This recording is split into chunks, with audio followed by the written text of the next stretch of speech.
핫초코 하나 주세요. 크림 많이 해주세요.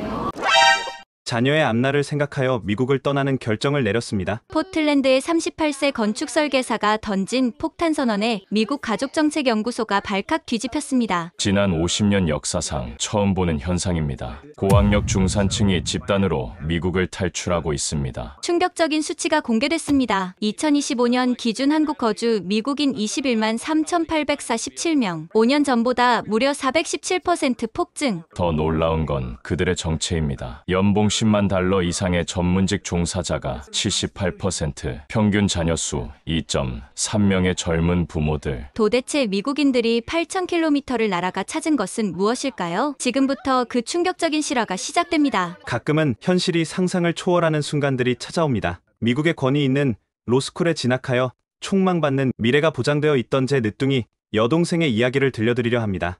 여동생은 졸업을 불과 반년 앞두고 있었습니다. 그런데 어느 날 저녁 예상치 못한 결정을 전해왔습니다. 오빠, 나 변호사 시험 안 봐. 한국 가서 결혼할 거야. 저녁 식사 중이던 우리 가족은 모두 얼어붙었습니다. 뭐라고? 장난이지? 아버지의 포크가 공중에서 멈췄습니다. 여동생은 모든 계획을 접고 한국 출신 남성과 결혼하기 위해 변호사의 길을 포기한다는 것이었습니다. 저는 도저히 이해할 수 없었습니다. 아니에요. 진심이에요. 태양이랑 결혼하기로 했어요. 태양? 처음 듣는 이름이었습니다. 게다가 한국 사람이라니. 우리 가족 중 아시아를 가본 사람은 아무도 없었습니다. 릴리, 너 지금 뭐 하는 거야? 3년 동안 죽어라 공부해서 이제 변호사 시험만 남겨놓고? 제가 목소리를 높였습니다. 여동생은 담담하게 대답했습니다. 3년 동안 뭘 봤는지 알아? 성폭행 가해자는 형량 거래로 3개월 만에 나오고, 피해자는 평생 트라우마에 시달려, 총기 사고 가해자는 정당방위 주장하면서 무죄 받고, 죽은 사람 가족은 평생 고통 속에 살아. 그래도 그건 더 이상 못하겠어. 정의를 실현하려고 법을 공부했는데 현실은 너무 잔인해. 그날 저녁은 전쟁터가 되었습니다. 부모님의 실망, 제 분노, 그리고 여동생의 단호함이 뒤섞였죠. 저는 포틀랜드에서 건축 설계사로 일하는 38살 매튜입니다. 아내와 3딸, 7살 에밀리, 10살 올리비아, 13살 소피아와 함께 평범한 중산층의 삶을 살고 있었죠. 동생의 말에 아내가 아이들을 데리고 먼저 일어났습니다. 큰딸 소피아가 나가면서 조용히 물었습니다. 아빠, 이모가 왜 한국 가려고 해요? 글쎄다. 아빠도 이해가 안 가는구나. 한국이 더 안전한가요? 여기는 밤에 혼자 못 나가잖아요. 13살 딸의 그 질문이 제 가슴을 찔렀습니다. 맞아요. 우리는 딸들에게 해가 지면 절대 혼자 나가지 말라고 가르치며 살고 있었습니다. 릴리와 단둘이 남았을 때 저는 차분하게 물었습니다. 정말 진심이야? 한국 남자 때문에 모든 걸 포기한다고? 태양 때문만이 아니야. 지난주에 있었던 일 기억해? 법원 앞 총격 사건. 내 동기 제시카가 거기 있었어. 가슴에 총알이 스쳐 지나갔대. 법원에서조차 안전하지 않은 나라에서 무슨 정의를 실현한다는 거야? 저도 그 사건을 기억했습니다. 판결에 불만을 품은 피고인이 법원 앞에서 총기를 난사한 사건. 사망자 2, 부상자 5명. 한국은 다르다고? 태양이 말하길 한국에서는 30년 동안 단 한 번도 법원 총격 사건이 없었대. 총기 소지 자체가 불법이니까. 여자들이 밤 10시에도 혼자 다니는 게 당연한 나라야. 그래도 언어는? 문화는? 넌 한국말 한마디도 못하잖아. 릴리가 쓴웃음을 지었습니다. 오빠는 알아? 작년에 포틀랜드에서만 총기 사고로 123명이 죽었어. 우리가 진보적이라고 자랑하는 도시에서 언어와 문화? 목숨보다 중요해? 그날 밤 저는 가족과 함께 집으로 돌아왔습니다. 차 안에서 아내가 말했습니다. 릴리 말도 일리가 있어. 우리도 매일 불안하게 살고 있잖아. 그렇다고 모든 걸 버리고 외국으로 가는 게 답이야? 뒷좌석에서 둘째 올리비아가 물었습니다. 엄마, 한국 애들도 학교에서 총 피하는 연습해요? 아내와 저는 동시에 침묵했습니다. 그 순간 깨달았죠. 우리가 얼마나 비정상적인 환경에서 아이들을 키우고 있는지를. 다음날 아침, 큰딸 소피아가 학교 가기 전에 물었습니다. 아빠, 왜 우리는 친구 집에 놀러 갈 때도 부모님이 데려다 줘야 해요? 영화에서 본 한국 애들은 혼자 버스 타고 학원도 가던데. 그건 여기가 좀 위험해서 그래. 왜 여기는 위험해요? 대답할 수 없었습니다. 미국이니까라고 할 수도 없었고, 원래 그런 거야 라고 할 수도 없었습니다. 회사에 도착해서도 릴리의 말이 머릿속을 떠나지 않았습니다. 건축가로서 저는 도시를 설계하고 공간을 만듭니다. 하지만 제가 설계하는 모든 건물에는 안전을 위한 장치들이 필수였습니다. 방탄 유리, 비상구, 은신처. 점심시간, 동료 이든이 다가왔습니다. 매튜, 얼굴이 안 좋네. 무슨 일 있어? 여동생이 로스쿨 그만두고 한국으로 시집간대. 이든이 휘파람을 불었습니다. 와, 과감하네. 근데 이해는 돼. 내 사촌도 시애틀 검사 그만두고 캐나다로 이민 갔거든. 왜? 매일 살해 협박받는 게 지겨웠대. 기소한 갱단 멤버들이 집 주소까지 알아내서 협박하고 여기선 정에 실현하려다 목숨 잃을 수 있잖아. 그 말에 등골이 서늘해졌습니다. 정의를 지키려는 사람들이 오히려 위험에 노출되는 사회. 이게 우리가 사는 현실이었습니다. 퇴근 후 집에 돌아오니 아내가 뉴스를 보고 있었습니다. 또 학교 근처에서 총격 사건이 있었대. 이번엔 유진이야. 유진은 우리 집에서 2시간 거리. 너무 가까웠습니다. 피해자는 고등학생 둘이 다쳤대. 갱단 영역 싸움에 휘말린 거래. 저는 소파에 털썩 주저앉았습니다. 그때 막내 에밀리가 다가와 제 팔을 잡았습니다. 아빠, 우리 학교는 안전해요? 7살 딸의 그 질문에 가슴이 미어졌습니다. 어떻게 대답해야 할까요? 안전해라고 거짓말을 해야 할까요? 아니면 모르겠다고 솔직하게 말해야 할까요? 아빠가 지켜줄게. 그게 제가 할 수 있는 최선의 대답이었습니다. 그날 밤, 릴리에게 전화했습니다. 정말 결심한 거야? 응. 다음 달에 한국 와서 결혼식 해. 와줄 거지? 릴리, 정말 너가 한국에서 행복할 수 있을까? 전화기 너머로 여동생의 숨소리가 들렸습니다. 오빠, 나 어제 꿈을 꿨어. 밤에 혼자 걸어 다니는 꿈. 아무 걱정 없이, 아무 두려움 없이. 깨고 나서 울었어. 그게 꿈이 아니라 다른 나라에서는 현실이라는 걸 깨달았거든. 전화를 끊고 창밖을 바라봤습니다. 포틀랜드의 밤거리는 텅 비어 있었습니다. 거리등 아래로 가끔 경찰차만 지나갈 뿐이었죠. 정말 다른 삶이 가능할까? 처음으로 그런 질문을 스스로에게 던졌습니다. 그리고 그것이 우리 가족의 운명을 바꿀 시작점이 될 줄은 그때는 몰랐습니다. 릴리가 한국행을 선언한 지 2주일 후, 제 인생의 첫 번째 경고가 왔습니다. 매튜, 노아가 총 맞았어. 금요일 오후, 이든의 다급한 전화였습니다. 노아는 고등학교 때부터 친구였고, 지금은 포틀랜드에서 작은 카페를 운영하고 있었습니다. 뭐? 어떻게 된 거야? 로드레이지래. 번사이드 다리에서 차선 문제로 시비가 붙었는데 상대가 총을 꺼냈대. 병원으로 달려가는 동안 손이 떨렸습니다. 다행히 노아는 어깨에 총상을 입었을 뿐 생명에는 지장이 없었습니다. 하지만 그의 눈에서 본 것은 공포였습니다. 매튜, 난 그냥 클렉슨을 눌렀을 뿐이야. 그 사람이 끼어들기를 해서. 그런데 갑자기 차에서 내려서 총을. 노아의 아내가 울면서 말했습니다. 이제 무서워서 운전도 못하겠어요. 언제 누가 총을 꺼낼지 모르잖아요. 병원을 나오면서 뉴스를 확인했습니다. 올해 포틀랜드 로드레이지 총격 사건 23번째? 23번째라니.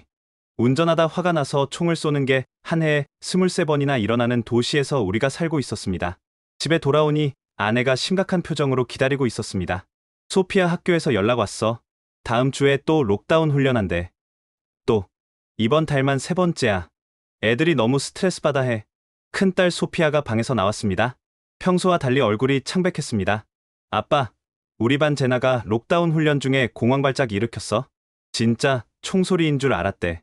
가슴이 먹먹해졌습니다. 13살 아이들이 총격에 대한 공포로 공황 발작을 일으키는 현실. 이게 정상일까요? 소피아야. 그건 그냥 훈련이야. 진짜 일어날 가능성은? 아빠, 거짓말하지 마. 뉴스 다 봐. 매일 어디선가 학교 총격 사건 일어나잖아.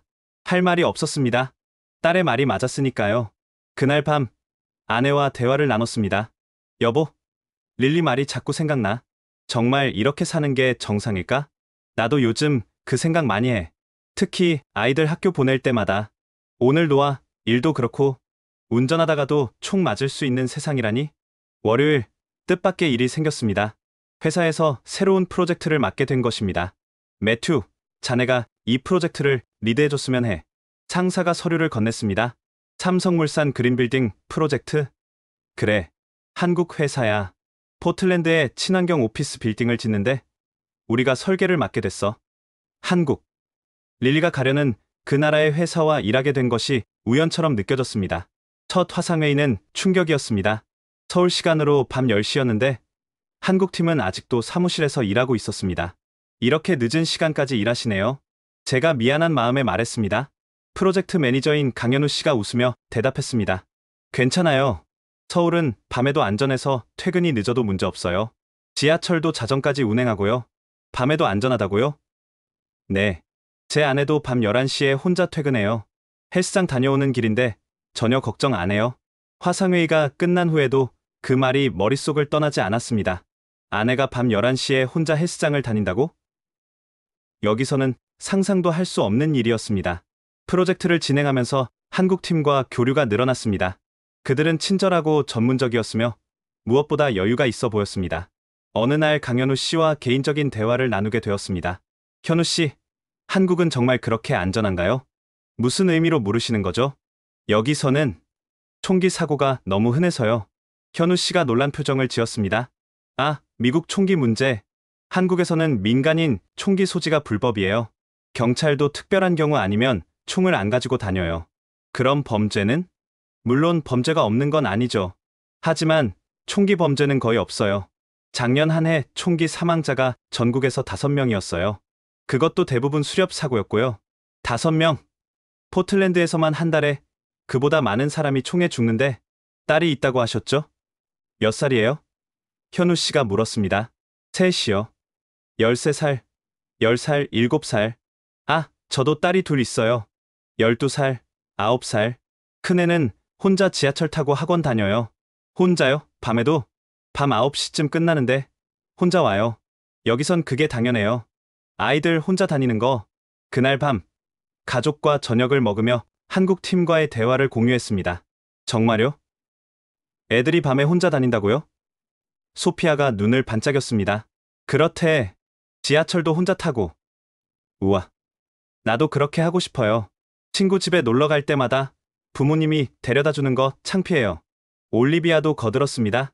맞아요. 우리만 아기 취급받는 것 같아요. 아내가 걱정스러운 표정으로 말했습니다. 하지만 여기서는 어쩔 수 없잖아. 너무 위험해서. 그때 뉴스 속보가 떴습니다. 오늘 오후 포틀랜드 법원 앞 총격 사건. 사망 2, 부상 5. 우리 가족은 동시에 침묵했습니다. 법원. 정의의 전당이어야 할 곳에서조차 총격 사건이 일어난 것입니다. 휴대폰이 울렸습니다. 릴리였습니다. 오빠, 뉴스 봤어? 내 친구 제시카가 거기 있었어. 가슴에 스친 총상 입었대. 릴리, 이제 알겠지? 내가 왜 떠나려는지. 법원에서조차 안전하지 않은 나라에서 무슨 정의를 실현해? 전화를 끊고 가족들을 둘러봤습니다. 세 딸의 눈에는 두려움이 있었습니다. 아내의 눈에는 걱정이 가득했고요. 아빠, 우리도 한국 가볼 수 있어요? 막내 에밀리가 조심스럽게 물었습니다. 그 순간 깨달았습니다. 우리 가족도 릴리처럼 다른 가능성을 갈망하고 있다는 것을. 총소리 없는 삶, 밤에도 자유로운 삶, 아이들이 혼자 다닐 수 있는 삶을. 릴리 이모 결혼식에 다 같이 가자. 한번 직접 보는 거야. 아이들의 얼굴이 환해졌습니다. 그날 밤, 릴리에게 문자를 보냈습니다. 우리 가족 모두 내 결혼식에 갈게. 그리고 한국이 어떤 곳인지 직접 보고 싶어. 릴리의 답장이 곧 왔습니다. 오빠, 인생이 바뀔 거야. 내가 장담해. 그때는 그 말이 얼마나 예언적인지 몰랐습니다. 2025년 4월, 드디어 우리 가족은 한국행 비행기에 올랐습니다. 14시간의 비행 끝에 인천공항에 도착했을 때 릴리와 태양이 환하게 웃으며 기다리고 있었습니다. 언니들이구나. 와, 정말 예쁘다. 릴리가 조카들을 안으며 한국말로 뭐라고 했습니다. 이모가 뭐래요? 소피아가 물었습니다. 예쁘다고 했어. 한국어로. 태양이 유창한 영어로 설명했습니다. 첫인상은 좋았습니다. 태양은 생각보다 키가 크고 인상이 부드러웠으며 무엇보다 릴리를 바라보는 눈빛에 사랑이 가득했습니다. 공항에서 서울로 가는 길, 아이들은 창밖 풍경에 눈을 떼지 못했습니다. 우와, 다리가 정말 크다. 올리비아가 감탄했습니다. 저건 인천대교야. 밤에는 조명이 들어와서 더 예뻐. 릴리가 설명했습니다. 서울에 도착한 첫날 밤, 우리는 명동이라는 번화가로 나갔습니다. 밤 10시가 넘었는데도 거리는 사람들로 가득했습니다. 놀라운 건 여성들이 혼자서도 자유롭게 걸어 다닌다는 것이었습니다. 엄마, 저 언니들 혼자 다니는데 무섭지 않나요? 에밀리가 물었습니다. 아내도 놀란 표정이었습니다. 정말 신기하네. 여자들이 밤에 혼자, 태양이 설명했습니다. 한국에서는 그게 당연해요. 물론 조심해야 하는 곳도 있지만 대부분 안전해요. 그때 충격적인 장면을 목격했습니다. 한 젊은 여성이 벤치에 핸드백을 두고 길 건너 편의점으로 들어가는 것이었습니다. 가방을 그냥 두고 가네. 제가 놀라서 말했습니다. 아, 자리 맡아두는 거예요. 여기선 그래도 보통 안 없어져요. 릴리가 웃으며 말했습니다. 미국에서는 상상도 할 수 없는 일이었습니다. 1초라도 가방을 두고 자리를 비우면 당연히 도난당할 텐데. 둘째 날, 우리는 한강공원에 갔습니다. 릴리가 자전거를 빌려주었고 우리 가족은 한강을 따라 라이딩을 즐겼습니다. 아빠, 여기 정말 좋아요? 강도 크고 자전거 길도 잘 되어 있고. 소피아가 신나게 페달을 밟았습니다. 무엇보다 놀라운 건 아이들만 따로 자전거를 타고 가도 전혀 걱정이 되지 않는다는 것이었습니다. 공원 곳곳에 CCTV가 있었고 순찰하는 경찰들도 보였습니다. 하지만 그들은 총을 차고 있지 않았습니다. 엄마, 나 화장실 가고 싶어요. 에밀리가 말했습니다. 그래, 같이 가자. 혼자 갈 수 있어요. 저기 보이잖아요. 미국에서는 절대 7살 딸을 혼자 공중화장실에 보내지 않았을 것입니다. 하지만 여기서는 왠지 괜찮을 것 같았습니다. 주변에 가족 단위 사람들이 많았고 분위기가 평화로웠으니까요. 언니가 같이 가줄게. 소피아가 막내 손을 잡았습니다. 두 딸이 함께 화장실로 뛰어가는 모습을 보며 아내가 말했습니다. 이상해. 왜 여기서는 덜 걱정되지? 저녁 시간, 태양이 우리를 홍대라는 젊은이들의 거리로 안내했습니다. 대학가 근처라 젊은이들로 가득했는데 밤 11시가 넘어서도 활기가 넘쳤습니다. 와, 언니들 다 학생이에요? 올리비아가 물었습니다. 대부분 대학생이에요. 수업 끝나고 친구들이랑 놀러 나온 거죠. 태양이 설명했습니다. 거리 공연을 구경하던 중 한 여대생 그룹이 지나갔습니다. 새벽 1시가 가까운 시간이었는데도 그들은 편안하게 웃으며 걸어가고 있었습니다. 저 정도 나이 여자애들이 이 시간에? 아내가 믿기지 않는다는 표정이었습니다. 그때 소피아가 부러운 듯이 말했습니다. 나도 저렇게 친구들이랑 밤에 놀고 싶어요. 가슴이 찡했습니다. 13살 딸이 가진 당연한 욕구, 친구들과 자유롭게 시간을 보내고 싶은 마음. 하지만 우리는 안전을 이유로 그것을 허락하지 못했습니다. 셋째 날은 릴리의 예비 시댁을 방문했습니다. 태양의 부모님은 따뜻하게 우리를 맞아주셨습니다. 멀리서 오셨는데 고생하셨어요. 태양의 어머니가 서툰 영어로 인사하셨습니다. 점심 식사를 하며 태양의 아버지가 물으셨습니다. 미국은 총기 사고가 많다면서요? 뉴스에서 봤어요. 네. 사실 그것 때문에 많이 걱정하며 살아요. 제가 솔직하게 대답했습니다. 한국은 그런 걱정 없어서 좋아요. 손녀들이 여기서 자라면 안전할 거예요. 그 말씀이 농담처럼 들리지 않았습니다. 식사 후 태양의 어머니가 딸들에게 한복을 선물하셨습니다. 아이들이 한복을 입고 좋아하는 모습을 보며 문득 생각했습니다. 정말 여기서 살면 어떨까? 넷째 날 저녁, 충격적인 일이 있었습니다. 이태원에서 저녁을 먹고 나오는데 제 지갑이 없어진 것입니다. 아, 큰일이네. 여권도 있었는데. 당황해서 주머니를 뒤졌습니다. 어디서 잃어버리신 것 같아요? 태양이 침착하게 물었습니다. 식당에 두고 온 것 같은데? 가보죠. 아마 있을 거예요. 미국에서라면 이미 포기했을 것입니다. 하지만 태양은 자신 있게 식당으로 돌아갔고 놀랍게도 지갑은 그대로 카운터에 보관되어 있었습니다. 손님 건 맞으시죠? 다른 손님이 발견해서 맡겨두셨어요. 직원이 친절하게 지갑을 건넸습니다. 현금도, 카드도, 여권도 그대로였습니다. 이런 일이 자주 있나요? 제가 물었습니다. 네, 종종요. 한국 사람들은 주운 물건을 잘 돌려줘요. 다섯째 날, 아이들을 위해 놀이공원에 갔습니다. 에버랜드라는 곳이었는데 규모가 어마어마했습니다. 아빠, 여기는 총검사 안 해요? 소피아가 입구에서 물었습니다. 맞았습니다. 미국의 놀이공원들은 모두 공항 수준의 보안 검색을 합니다. 하지만 여기는 간단한 가방 검사만 있을 뿐이었습니다. 총이 없으니까 검사할 필요가 없는 거야. 릴리가 설명했습니다. 아이들은 하루 종일 신나게 놀았습니다. 무엇보다 좋았던 건 아이들을 잠시 놓쳐도 패닉에 빠지지 않는다는 것이었습니다. 미국에서는 잠시라도 아이를 놓치면 최악의 상황을 상상하게 되는데 여기서는 그런 두려움이 덜했습니다. 엄마, 저 친구들이랑 저기 가도 돼요? 올리비아가 한국 아이들을 가리켰습니다. 그래, 가까이 있어. 10살 딸이 처음 만난 아이들과 함께 노는 것을 허락하는 우리 자신이 신기했습니다. 여섯째 날 밤, 결혼식 전날이었습니다. 우리는 남산타워에 올라 서울 야경을 내려다봤습니다. 와, 정말 아름다워요. 아이들이 감탄했습니다. 수백만 개의 불빛이 반짝이는 서울. 그 불빛 하나하나가 안전하게 살아가는 사람들의 삶이라고 생각하니 부러웠습니다. 아빠, 우리도 여기 살 수 있어요? 에밀리가 갑자기 물었습니다. 순간 말문이 막혔습니다. 아내와 눈이 마주쳤고 그녀도 같은 생각을 하고 있다는 걸 알 수 있었습니다. 글쎄, 아빠가 일할 수 있는 곳이 있어야 하고 삼성이랑 일하잖아요. 여기도 삼성 있어요? 소피아가 물었습니다. 그래, 있지. 그럼 되는 거 아니에요? 아이들의 단순한 논리가 오히려 전곡을 찌르는 것 같았습니다. 그날 밤 호텔로 돌아와 아내와 대화를 나눴습니다. 여보, 애들이 정말 여기가 좋은가 봐. 나도 그래. 일주일 동안 단 한 번도 안전 걱정을 안 했어. 처음이야. 일 때문에 당장은 어렵겠지만 매튜, 솔직히 나는 애들이 여기서 자라면 좋겠어. 총 걱정 없이. 자유롭게. 아내의 고백에 가슴이 뭉클했습니다. 저도 같은 마음이었으니까요. 창밖으로 새벽 2시에 서울이 보였습니다. 여전히 많은 사람들이 거리를 걷고 있었고 택시와 버스가 다니고 있었습니다. 새벽 2시에도 살아있는 도시. 그것이 가능한 이유는 단 하나, 안전하기 때문이었습니다. 정말 가능할까? 우리 가족이 여기서 새 삶을 시작하는 것이? 처음으로 진지하게 그 가능성을 생각해봤습니다. 그리고 다음날 벌어질 일이 그 생각을 확신으로 바꿔놓을 줄은 아직 몰랐습니다. 릴리의 결혼식은 아름다웠습니다. 한국 전통과 서양식이 조화롭게 어우러진 예식이었죠. 하지만 그날 오후 예상치 못한 일이 생겼습니다. 둘째 올리비아가 갑자기 복통을 호소한 것입니다. 배가 너무 아파요. 올리비아가 울먹이며 배를 움켜쥐었습니다. 어제 먹은 음식이 안 맞았나 봐. 아내가 걱정스럽게 이마를 짚었습니다. 열도 있는 것 같은데.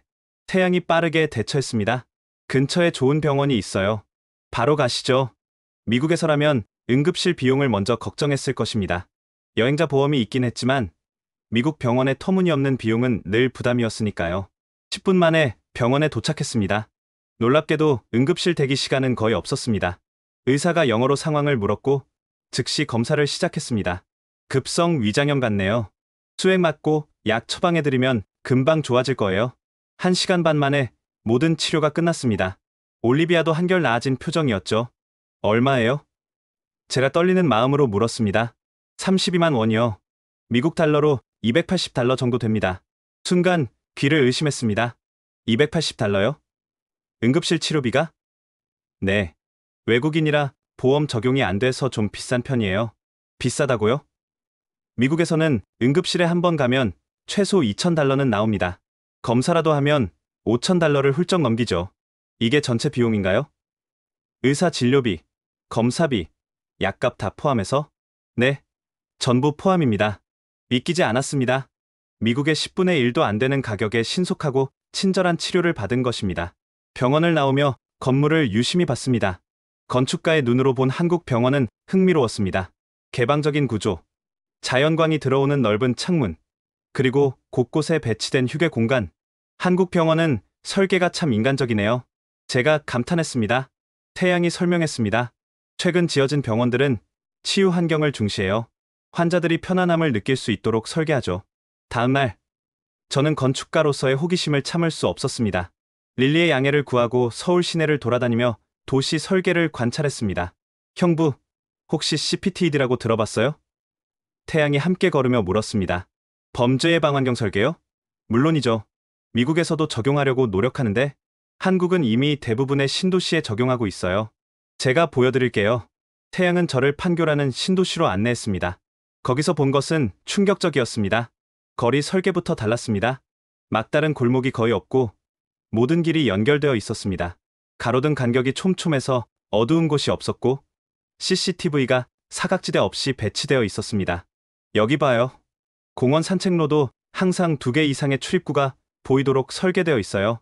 태양이 설명했습니다. 자연적 감시가 가능하도록 한 거네요. 맞아요. 그리고 건물 배치도 보세요. 아파트 창문이 거리를 향하고 있어서 자연스럽게 거리를 감시하는 효과가 있어요. 미국에서는 프라이버시를 이유로 이런 설계를 꺼립니다. 하지만 그 결과는 고립되고 위험한 공간들이 생기는 것이었죠. 여기가 제 조카들이 다닐 학교예요. 태양이 한 초등학교를 가리켰습니다. 학교 설계를 보고 또 한 번 놀랐습니다.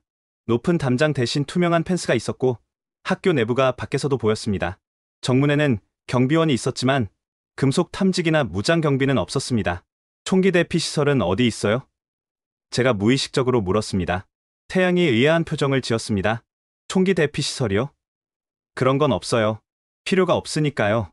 순간 가슴이 먹먹해졌습니다. 총기 대피 훈련이 필요 없는 학교. 우리 아이들이 다니는 학교에는 총알을 막을 수 있는 특수 설계된 방이 있는데 대신 지진 대피 훈련은 해요. 자연재해는 어쩔 수 없으니까요. 태양이 덧붙였습니다. 자연재해와 인간의 폭력. 한국은 전자만 걱정하면 되지만 미국은 후자가 더 큰 위협이었습니다. 오후에는 강남의 번화가를 둘러봤습니다. 건축가로서 흥미로운 점을 또 발견했습니다. 여기 건물들 1층이 다 상점이네요. 네.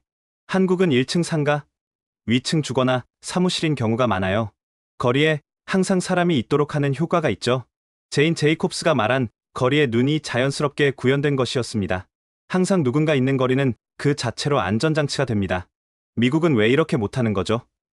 제가 한숨을 쉬었습니다. 총이 있는 한 불가능해요. 아무리 잘 설계해도 총 한 자루가 모든 걸 무너뜨리니까요. 그날 저녁 가족들과 다시 합류했습니다. 올리비아는 완전히 회복되어 언니, 동생과 함께 놀고 있었습니다. 아빠, 오늘 한국 친구들을 만났어요. 소피아가 신나게 말했습니다. 그래? 어떻게? 공원에서 농구하는데 같이 하자고 해서요. 말은 잘 안 통했지만 재밌었어요. 올리비아도 거들었습니다. 한국 애들 영어 조금 해요. 그리고 번역 앱 써서 대화했어요. 근데 있잖아요. 막내 에밀리가 끼어들었습니다. 걔들 부모님이 없었어요. 애들끼리만 왔대요. 몇 살이었는데? 저랑 비슷해요. 7살, 8살? 7살 아이들이 부모 없이 공원에서 논다. 미국에서는 아동방임으로 신고당할 일입니다. 엄마, 나도 그렇게 하고 싶어요. 친구들이랑 우리끼리 놀러 다니고 싶어요. 소피아가 말했습니다. 아내가 저를 바라봤습니다. 그 눈빛에서 같은 생각을 읽을 수 있었습니다. 우리 아이들도 이런 자유를 누릴 수 있다면? 호텔로 돌아오는 길, 릴리가 조용히 다가왔습니다. 오빠, 어때? 이제 내 선택이 이해돼? 응, 완전히 이해해. 그리고 부러워. 오빠도 올 수 있어. 아이들을 위해서라도. 하지만 일이 삼성이랑 일하잖아. 기회는 있을 거야. 중요한 건 결심이지. 그날 밤 침대에 누워 천장을 바라봤습니다. 일주일 동안 본 것들이 머릿속을 맴돌았습니다. 안전한 거리, 자유로운 아이들, 합리적인 의료 시스템, 그리고 총 없는 사회. 정말 가능할까? 우리 가족이 여기서 새로 시작하는 것이? 아내가 돌아누우며 속삭였습니다. 나는 하고 싶어. 애들을 위해서라도. 저도 같은 마음이었습니다. 하지만 아직 현실적인 문제들이 남아 있었죠. 그런데 바로 다음 날, 그 문제를 해결할 실마리가 나타날 줄은 꿈에도 몰랐습니다. 한국 방문 마지막 날 아침, 태양이 단둘이 만나자고 제안했습니다. 형부, 오늘 시간 있으시면 차 한잔 하실래요? 드릴 말씀이 있어서요. 솔직히 궁금했습니다. 릴리를 데려가는 이 남자가 어떤 사람인지, 무슨 생각을 하는지. 우리는 인사동의 전통 찻집에서 만났습니다. 고즈넉한 분위기가 대화하기 좋았습니다. 형부, 제가 먼저 사과드릴게요. 릴리를 가족과 멀어지게 만들어서. 태양이 진지하게 말을 시작했습니다. 사과할 필요 없어요. 릴리의 선택이니까요. 그래도 가족 입장에서는 쉽지 않으셨을 거예요. 특히 딸을 가진 아버지로서는 더욱. 태양도 두 딸의 아버지라고 했었죠. 같은 아버지로서 통하는 게 있을 거라 생각했습니다. 태양 씨는 왜 미국에 안 남았어요? 환경공학 박사면 미국에서도 좋은 기회가 많았을 텐데. 태양이 잠시 침묵하다가 말했습니다. 2023년에 UC 버클리에서 박사 과정 중이었어요. 어느 날 밤, 연구실에서 늦게까지 실험하고 기숙사로 걸어가는데 그가 잠시 멈췄습니다. 뒤에서 총을 든 사람이 나타났어요. 지갑을 요구하더군요. 세상에. 지갑을 주고 무사히 빠져나왔지만 그 후로 모든 게 달라졌어요. 밤에 연구실에 남는 게 무서워졌고 항상 뒤를 돌아보게 됐죠. 그러다 미국인 친구가 그러더군요. 익숙해질 거야. 우리는 다 그렇게 살아. 라고요. 태양의 눈빛이 어두워졌습니다. 그 말이 더 충격이었어요. 이런 공포가 일상이 되는 게 정상이라고? 그때 결심했죠. 박사 끝나면 바로 한국 돌아가야겠다고. 후회 안 해요? 미국의 기회를 포기한 것? 전혀요. 형부, 저는 딸들이 밤에 혼자 학원 다니는 걸 당연하게 여기며 자랐어요. 제 딸들도 그런 자유를 누려야 한다고 생각해요. 돈보다 중요한 게 안전이니까요. 그의 말에 깊이 공감했습니다. 릴리는 어떻게 만났어요? 태양의 표정이 부드러워졌습니다. 2024년에 시카고 대학의 환경법 세미나 발표하러 갔어요. 릴리가 거기 있었죠. 세미나 후 질문을 하는데 그 열정이 인상적이었어요. 첫눈에 반한 건가요? 제가 웃으며 물었습니다. 솔직히 그랬어요. 하지만 더 끌렸던 건 그녀의 가치관이었어요. 정의를 위해 싸우려는 마음. 하지만 현실에 좌절하는 모습. 저도 미국에서 그런 좌절을 겪었거든요. 릴리가 한국행을 쉽게 결정했나요? 아니요. 3달 동안 고민했어요. 그래서 제가 제안했죠. 2주 동안 한국에 와서 직접 경험해보라고. 그 2주가 그녀의 인생을 바꿨어요. 뭐가 그렇게 달랐나요? 태양이 커피를 한 모금 마시고 말했습니다. 첫날 밤, 우리가 홍대를 걸었어요. 새벽 1시였는데 릴리가 갑자기 울더군요. 왜 그러냐고 물으니까 처음으로 밤거리가 무섭지 않다고 가슴이 먹먹해졌습니다. 그리고 다음날, 제 조카들이 혼자 버스 타고 학교 가는 걸 봤어요. 10살, 12살짜리들이요. 릴리가 충격받더군요. 이게 정상이구나 하면서 미국인들이 다 그런 반응인가요? 대부분 그래요. 특히 부모들은 더 충격받죠. 자기 아이들이 누리지 못하는 자유를 한국 아이들이 당연하게 여기니까. 우리의 대화는 자연스럽게 육아로 이어졌습니다. 형부 따님들 정말 예쁘고 똑똑해요. 특히 큰 따님은 리더십이 있어 보이던데요. 고맙습니다. 하지만 늘 걱정이에요. 특히 딸들이라서 더. 무슨 걱정이요? 미국에서 여자아이 키우는 거 정말 무서워요. 성범죄 뉴스 볼 때마다 가슴이 철렁해요. 태양이 고개를 끄덕였습니다. 이해해요. 저도 딸 둘이라 그 마음 알아요. 하지만 한국은 상대적으로 안전해요. 물론 완벽하진 않지만 얼마나 달라요? 숫자로 말하면 미국 대비 성범죄율이 5분의 1 수준이에요. 더 중요한 건 아동 대상 범죄가 훨씬 적다는 거죠. 그리고 CCTV가 많아서 범죄 예방 효과가 커요. 딸들이 자유롭게 다닐 수 있다는 게. 제 큰딸이 12살인데 저녁 9시에 혼자 편의점 가요. 친구 집에도 혼자 가고. 미국에서는 상상도 못할 일이죠. 맞았습니다. 우리는 13살 소피아가 대낮에도 혼자 나가는 걸 허락하지 않았습니다. 형부, 실례지만 한국 이주 생각해 보신 적 있으세요? 갑작스러운 질문에 놀랐습니다. 글쎄요. 막연하게는. 제가 왜 묻냐면 형부가 이번 일주일 동안 보인 반응이 전형적인 이주 전조 증상이거든요. 이주 전조 증상이요? 네. 처음엔 문화 충격, 그 다음 부러움, 그리고 우리 아이들도 라는 생각, 마지막으로 진지한 고민. 형부가 정확히 그 단계를 거치고 있어요. 들키다니. 하지만 부정할 수 없었습니다. 일이 문제예요. 건축사무소를 두고 올 수는 없으니. 형부, 한국도 건축가 필요해요. 특히 안전 설계 전문가는 더욱. 그리고 삼성물산이랑 이미 일하고 계시잖아요. 연결고리는 있어요. 언어는요? 릴리도 한국어 몰랐어요. 지금은 기본 회화 정도는 해요. 형부 따님들은 더 빨리 배울 거예요. 아이들은 스펀지니까. 태양이 핸드폰을 꺼내 사진을 보여줬습니다. 국제학교에서 찍은 사진들이었습니다.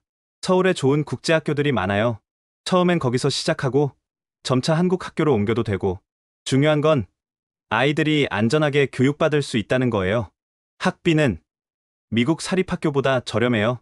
그리고 한국은 공교육도 수준이 높아서 나중에 일반 학교 가도 문제 없어요.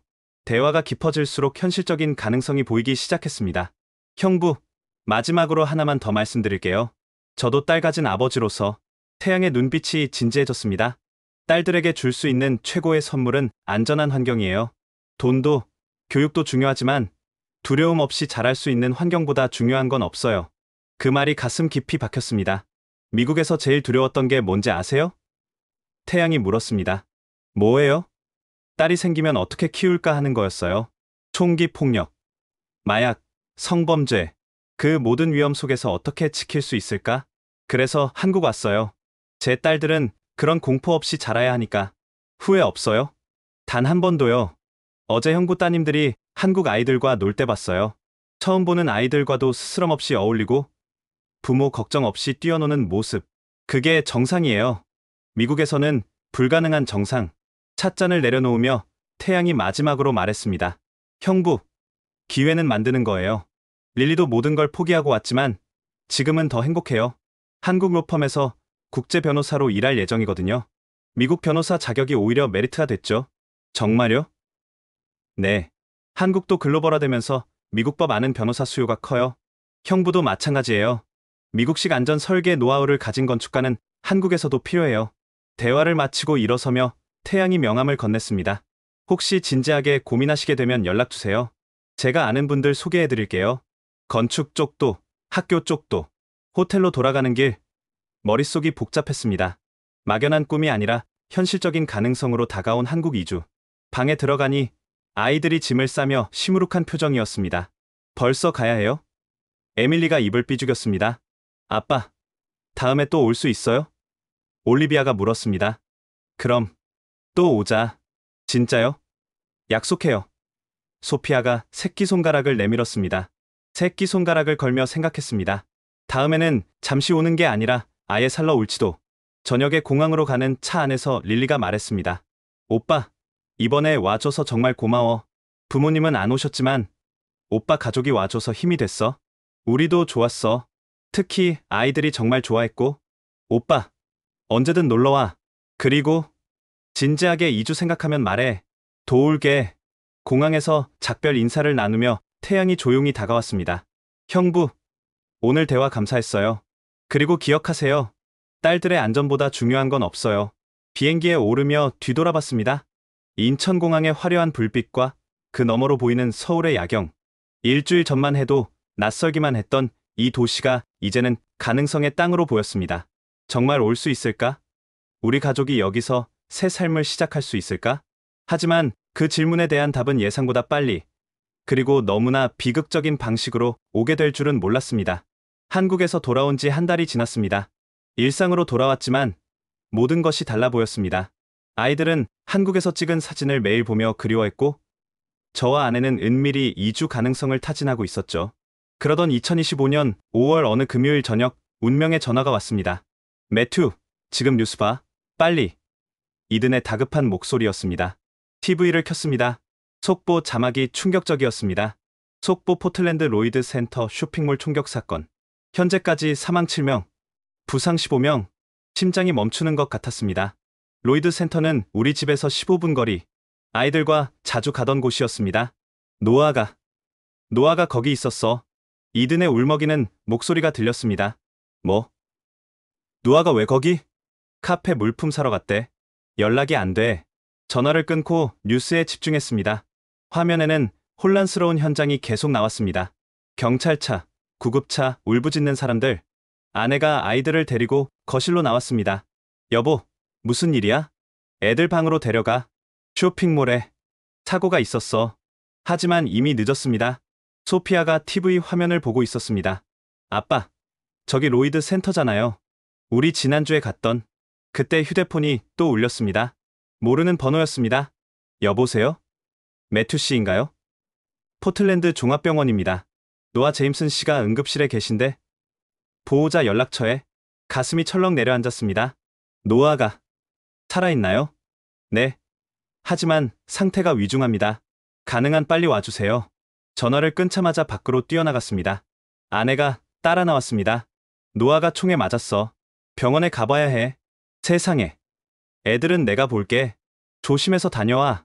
병원까지 가는 15분이 일생에서 가장 긴 시간이었습니다. 도착했을 때 응급실은 아수라장이었습니다. 총격 피해자들과 그 가족들로 가득했죠. 노아 제임슨 환자 보호자이신가요? 의사가 다가왔습니다. 네. 친구입니다. 상태가 어떤가요? 복부에 총상을 입었습니다. 지금 수술 중이에요. 다행히 주요 장기는 피했지만 출혈이 심해서 위험한 상황입니다. 수술 대기실에서 이든을 만났습니다. 그는 망연자실한 표정이었습니다. 3달 만이야, 매튜. 노아가 3달 만에 두 번째 총에 맞았어. 미친. 이게 무슨 나라야?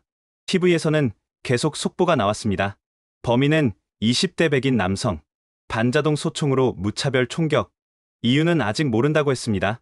그때 더 충격적인 소식이 전해졌습니다. 사망자 명단이 공개됐어. 대기실에 있던 누군가가 휴대폰을 보며 말했습니다. 명단을 확인하는 순간 다리에 힘이 풀렸습니다. 올리비아 첸, 28살. 우리 딸과 이름이 같은. 아니, 내가 아는 그 올리비아였습니다.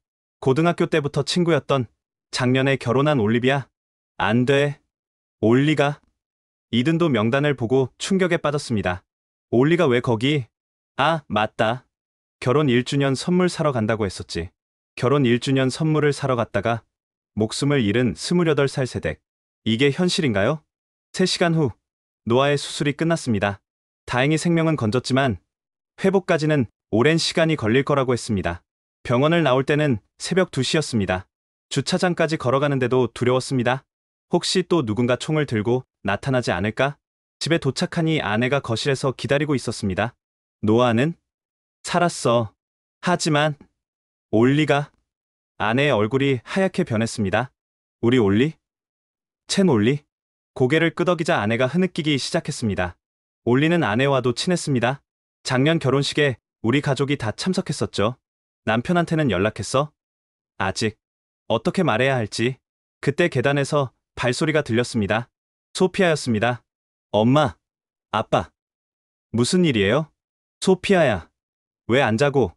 무서워서 못 자겠어요. 뉴스 봤어요. 로이드 센터에서. 우리 아는 사람도 있었어요. 거짓말을 할 수 없었습니다. 올리 이모가 하늘나라로 갔어. 소피아의 눈에서 눈물이 흘렀습니다. 싫어. 왜요? 올리 이모가 무슨 잘못했어요? 아무 잘못 없어. 그냥 잘못된 시간에 잘못된 장소에 있었던 거야. 그게 무슨 말이에요? 쇼핑몰에 가는 게 잘못이에요? 대답할 수 없었습니다. 13살 딸에게 이 부조리한 세상을 어떻게 설명해야 할까요? 그때 올리비아가 잠옷 차림으로 나왔습니다. 언니, 왜 울어? 올리 이모가 천국 갔대. 10살 올리비아는 이해하지 못하는 표정이었습니다. 같은 이름의 이모가 총에 맞아 죽었다는 걸 어떻게 이해할 수 있겠어요? 그때 막내 에밀리까지 나왔습니다. 무서워요. 총소리 들렸어요. 총소리가 아니야. 에밀리. 그냥 차 소리야. 아내가 막내를 안아주었습니다. 하지만 에밀리는 계속 떨었습니다. 아빠, 우리도 총 맞으면 어떡해요? 올리 이모처럼.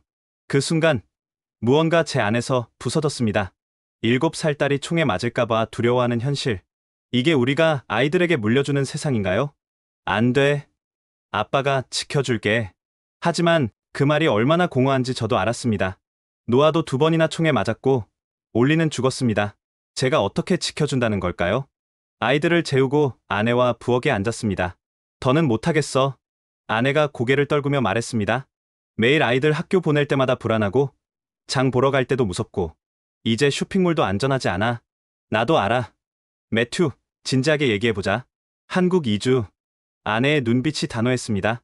당장은 어려워도 방법을 찾아보자. 애들을 위해서라도. 나는 내 딸들이 올리처럼 그런 일 당하는 거 못 봐. 하지만 일보다 애들이 중요해. 돈보다 생명이 중요하고. 아내의 말이 맞았습니다. 그날 밤 우리는 새벽까지 이야기했습니다. 현실적인 문제들, 극복해야 할 장애물들. 하지만 결론은 하나였습니다. 떠나야 한다고. 다음날 아침 올리의 장례식 일정이 잡혔다는 연락을 받았습니다. 3일 후였습니다. 아침 식탁에서 소피아가 물었습니다. 아빠, 한국에서는 정말 이런 일 없어요? 응. 총이 없으니까. 그럼 우리도 거기 가면 안 돼요? 올리비아도 거들었습니다. 맞아요. 한국 친구들은 밤에도 놀러 다닌다고 했잖아요. 에밀리가 작은 목소리로 말했습니다. 나도 무서운 연습 안 하고 싶어요. 아이들의 간절한 눈빛을 보며 결심이 더욱 굳어졌습니다. 그날 오후 태양에게 전화했습니다. 태양씨, 매튜예요. 진지하게 한국 이주를 생각하고 있어요. 도와주실 수 있나요? 물론이죠. 무슨 일 있었나요? 친구가 쇼핑몰 총격으로. 더는 여기서 못 살겠어요. 전화기 너머로 태양의 한숨이 들렸습니다. 이해해요. 제가 최대한 도울게요. 일단 이력서 보내주시고 제가 아는 건축 회사들에 연락해 볼게요. 전화를 끊고 창밖을 바라봤습니다. 평화로워 보이는 포틀랜드의 오후. 하지만 이 평화로운 풍경 뒤에는 언제 터질지 모르는 폭력이 도사리고 있었습니다. 올리, 미안해. 우리가 더 빨리 떠났어야 했는데. 그리고 다짐했습니다.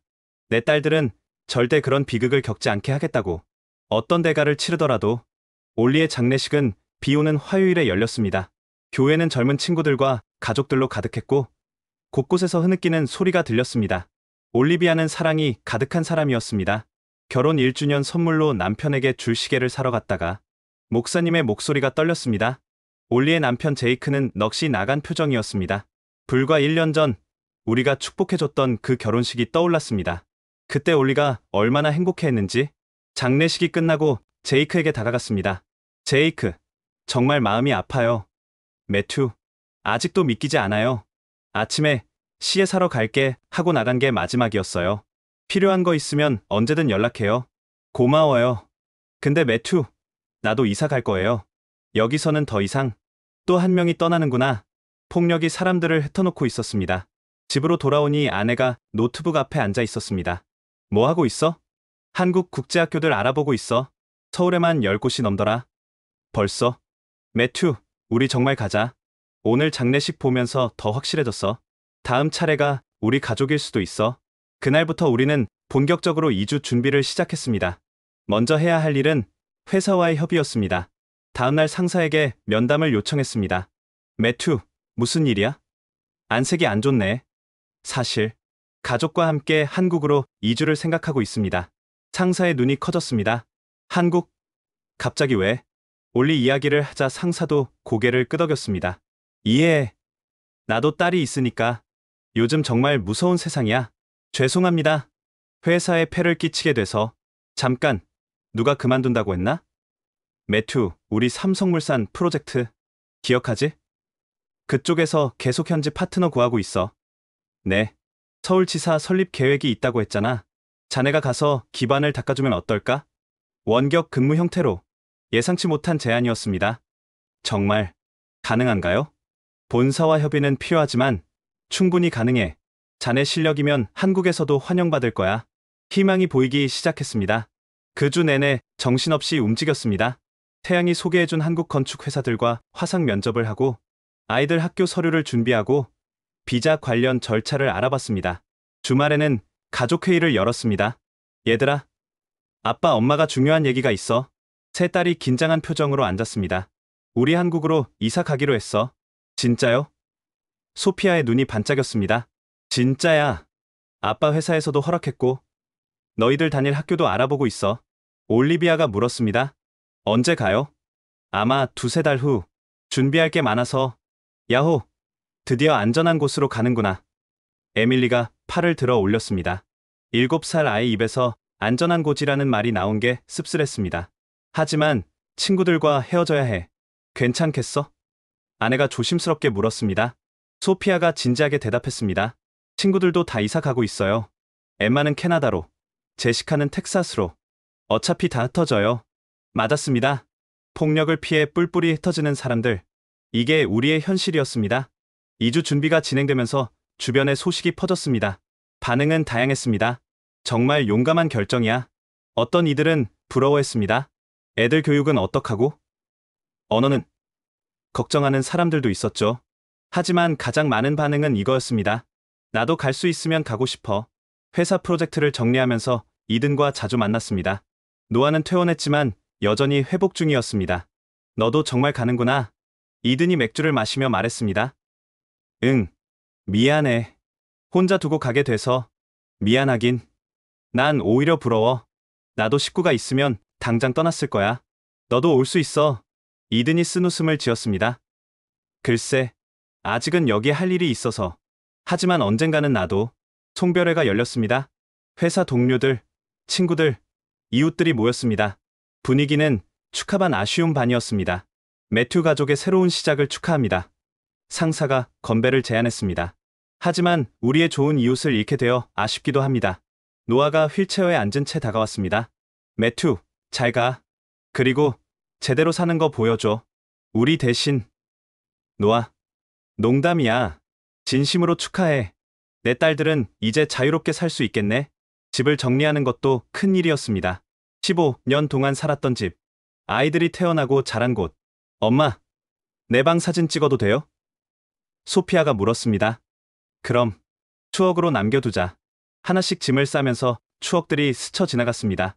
서사히 소피아를 안고 들어왔던 날, 올리비아가 첫걸음을 뗐던 거실, 에밀리가 태어나던 날 서둘러 병원 갔던 기억. 여보, 우리 정말 잘하는 거 맞아?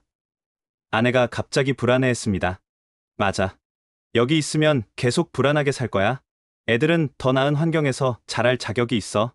마지막 주, 아이들 학교에 작별 인사를 갔습니다. 소피아의 담임 선생님이 말했습니다. 소피아가 떠나서 아쉽지만 이해해요. 요즘 많은 가족들이 떠나고 있어요. 더 안전한 곳으로. 선생님도 불안하시죠? 선생님이 쓸쓸하게 웃었습니다. 매일이요. 언제 우리 학교가 뉴스에 나올지. 끔찍한 생각이지만 현실이니까요. 출국 일주일 전 올리의 묘지를 찾았습니다. 이제 막 잔디가 자라기 시작한 새 묘지. 올리, 우리 떠나. 너가 꿈꿨을 안전한 곳으로. 거기서는 이런 일 없을 거야. 묘비에는 이렇게 쓰여 있었습니다. 사랑하는 아내, 올리비아 첸. 1997년에서 2025년. 너무 일찍 떠난 천사. 28살. 겨우 28살에 쇼핑몰에서 총 맞아 죽은 친구. 이게 우리가 사는 나라의 현실이었습니다. 공항 가는 날 아침, 마지막으로 집을 둘러봤습니다. 텅 빈 방들이 낯설게 느껴졌습니다. 아빠, 빨리 가요. 에밀리가 재촉했습니다. 그래, 가자. 현관문을 잠그고 돌아서는데 이웃집 부인이 나와 있었습니다. 잘 가요. 매튜 가족. 부럽네요. 우리도 언젠가는 꼭 더 나은 날이 올 거예요. 하지만 그 말이 공허하게 들렸습니다. 과연 이 나라에 더 나은 날이 올까요? 공항으로 가는 차 안에서 아이들은 들떠 있었습니다. 한국 가면 뭐부터 할까? 올리비아가 물었습니다. 한강 자전거 타기. 에밀리가 외쳤습니다. 나는 밤에 친구들이랑 놀러 가고 싶어. 소피아가 말했습니다. 평범한 소망들. 하지만 여기서는 이룰 수 없는 꿈들이었습니다. 체크인 카운터에서 짐을 붙이며 생각했습니다. 이게 끝이 아니라 시작이다. 더 나은 삶을 향한 시작. 14시간의 비행 끝에 다시 인천공항에 도착했습니다. 하지만 이번에는 달랐습니다. 단순한 방문이 아닌 새로운 삶의 시작이었으니까요. 드디어 왔다. 에밀리가 환호했습니다. 입국장을 나오니 릴리와 태양이 대형 환영 플래카드를 들고 있었습니다. 웰컴 투 코리아. 매튜 패밀리. 언니들, 정말 왔구나. 릴리가 조카들을 안으며 울먹였습니다. 이모, 우리 이제 여기서 살 거예요. 소피아가 자랑스럽게 말했습니다. 공항에서 서울로 가는 길, 창밖 풍경이 다르게 보였습니다. 더 이상 구경거리가 아닌 우리가 살아갈 곳이었으니까요. 숙소는 한강 근처 아파트로 준비했어요. 학교도 가깝고 교통도 편리해요. 태양이 설명했습니다. 고마워요. 정말 많이 도와줘서. 가족이잖아요. 당연한 거죠. 임시 숙소는 예상보다 훨씬 좋았습니다. 한강이 내려다 보이는 고층 아파트. 넓은 거실과 방 3개. 무엇보다 안전해 보였습니다. 와, 여기가 우리 집이에요? 올리비아가 감탄했습니다. 임시로 6달 계약했어. 그동안 마음에 드는 곳 찾아보자. 아내가 설명했습니다. 짐을 풀고 저녁 시간이 되었습니다. 릴리가 근처 식당을 예약해뒀다고 했습니다. 걸어갈까요? 10분 거리예요. 태양이 제안했습니다. 벌써 어두운데. 아내가 습관적으로 걱정했습니다. 괜찮아요. 여기는 안전하니까. 릴리가 웃으며 말했습니다. 정말로 우리는 밤 9시에 가족 전체가 걸어서 식당으로 갔습니다. 거리에는 많은 사람들이 있었고 아이들도 보였습니다. 엄마, 여기 애들도 밤에 다니네요. 에밀리가 신기해했습니다. 식당에서 삼겹살을 먹으며 릴리가 말했습니다. 내일부터 바쁠 거예요. 주민등록, 은행 계좌, 아이들 학교 등록. 괜찮아. 하나씩 해나가면 되지. 참, 매튜 오빠. 한국 회사에서 연락 왔어요. 다음 주 면접 잡혔대요. 희망적인 소식이었습니다.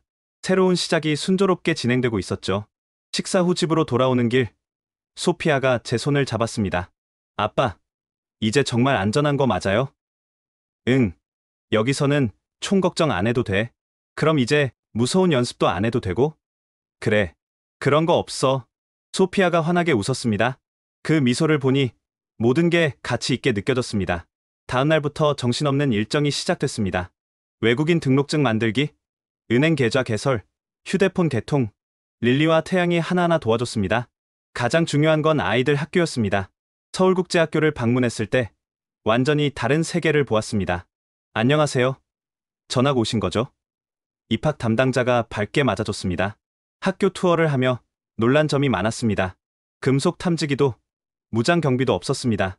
대신 아이들이 자유롭게 뛰어노는 운동장과 열린 공간들이 있었죠. 총기 대피 훈련은 언제 하나요? 소피아가 물었습니다. 담당자가 잠시 당황한 표정을 지었다가 부드럽게 대답했습니다. 여기서는 그런 훈련은 안 해요. 대신 지진이나 화재 대피 훈련은 해요. 소피아의 표정이 밝아졌습니다. 와, 정말요? 그럼 책상 밑에 숨는 연습 안 해도 돼요? 네. 여기서는 그런 걱정 없이 공부하면 돼요. 학교 구경을 마치고 나오는데 올리비아가 말했습니다.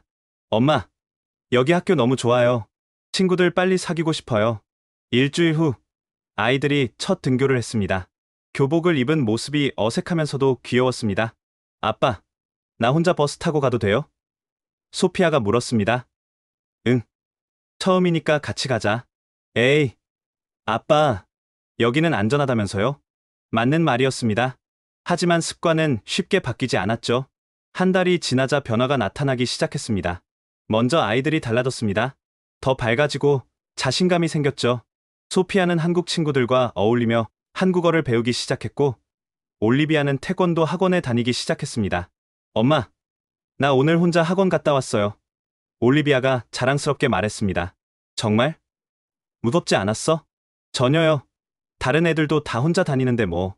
가장 큰 변화는 막내 에밀리였습니다. 더 이상 밤에 악몽을 꾸지 않았고, 큰 소리에도 놀라지 않았습니다. 아빠, 이제 총소리 안 들려서 좋아요. 어느 날 에밀리가 말했습니다. 그래? 다행이네. 미국에서는 맨날 무서웠는데, 여기는 안 무서워요. 제 일도 순조롭게 진행됐습니다. 한국 건축회사와 계약을 맺었고, 동시에 미국 회사의 한국 프로젝트도 계속 진행하게 됐습니다. 매튜 씨, 한국의 안전 설계 시스템을 미국식과 접목하는 프로젝트 어떠세요? 한국 회사 대표가 제안했습니다. 좋습니다. 제가 양쪽을 다 경험했으니 도움이 될 것 같습니다. 어느 토요일 저녁, 우리 가족은 한강공원에서 자전거를 탔습니다. 해가 지고 있었지만 공원은 사람들로 가득했습니다. 아빠, 여기 밤인데도 사람이 많아요. 에밀리가 신기해했습니다. 응, 여기서는 밤에도 안전하니까. 자전거를 타고 한강을 따라 달리며 생각했습니다. 이것이 우리가 찾던 삶이었다고. 평범하지만 안전한, 두려움 없는 일상. 여보, 우리 정말 잘 왔지? 아내가 자전거를 세우고 물었습니다. 한강에 비친 서울의 야경을 바라보며 대답했습니다. 응, 정말 잘했어. 그때 소피아가 외쳤습니다. 아빠, 엄마, 나 다음 주에 친구들이랑 영화 보러 가기로 했어요. 저녁에요. 그래? 몇 시에? 7시요. 끝나면 9시쯤? 혼자 지하철 타고 올게요. 미국에서는 상상도 못했을 일이었습니다. 13살 딸이 밤에 친구들과 영화를 보고 혼자 대중교통으로 귀가한다니. 조심해서 다녀와. 제가 대답했습니다. 소피아가 놀란 표정으로 물었습니다. 정말요? 된다고요? 그럼 여기서는 괜찮아. 소피아가 뛰며 소리쳤습니다. 야호, 드디어 진짜 10대가 된 것 같아요. 그 모습을 보며 가슴이 뭉클했습니다. 아이들에게 준 최고의 선물은 바로 이것이었습니다. 자유롭게 살 수 있는 권리, 두려움 없이 성장할 수 있는 환경. 집으로 돌아오는 길, 에밀리가 제 손을 꼭 잡고 말했습니다. 아빠, 이제 올리 이모 같은 일 안 일어나죠? 응, 여기서는 그런 일 없어. 다행이다. 이제 안심이에요. 7살 아이가 느끼는 안도감. 그것만으로도 모든 선택이 옳았다는 확신이 들었습니다. 그날 밤, 가족들이 모두 잠든 후 베란다에 나가 서울의 야경을 바라봤습니다. 불빛 가득한 도시, 그 불빛 하나하나가 안전하게 살아가는 사람들의 일상이었습니다. 휴대폰이 울렸습니다. 미국에 남은 이든이었습니다. 매튜, 잘 지내? 응. 너는? 노아가 완전히 회복했어. 그리고 우리도 이사 준비 중이야. 정말? 어디로? 노아는 하와이로. 나도 한국 생각 중이야. 진짜? 올리 일 이후로 여기가 너무 무서워. 매일이 불안해. 전화를 끊고 생각했습니다. 얼마나 더 많은 사람들이 떠나야 할까? 그리고 언제쯤 미국은 다시 안전한 나라가 될 수 있을까? 하지만 지금 중요한 건 그게 아니었습니다. 내 가족이 안전하고 아이들이 자유롭게 꿈꿀 수 있는 곳에 있다는 것. 그것이 가장 중요했습니다. 올리, 우리는 해냈어. 너가 꿈꾸던 안전한 삶을 찾았어. 마음속으로 하늘나라의 친구에게 인사를 전하며 저는 새로운 삶에 대한 감사함을 느꼈습니다. 지금까지 한 가족이 안전을 찾아 떠난 특별한 여정의 이야기를 들려드렸습니다. 릴리의 용기 있는 선택이 결국 온 가족을 구했고, 세 딸은 이제 두려움 없이 자유롭게 성장할 수 있게 되었습니다. 때로는 모든 것을 버리고 떠나는 것이 가장 큰 사랑이 될 수 있다는 것을 보여준 감동적인 실화였습니다. 만약 이 이야기가 여러분의 마음에 울림을 주었다면 구독과 좋아요를 눌러주세요. 그리고 치안 강국 대한민국을 널리 알리기 위해 이 영상을 공유해주세요. 다음에도 더 감동적인 이야기로 찾아뵙겠습니다. 감동 편지함이었습니다. 감사합니다.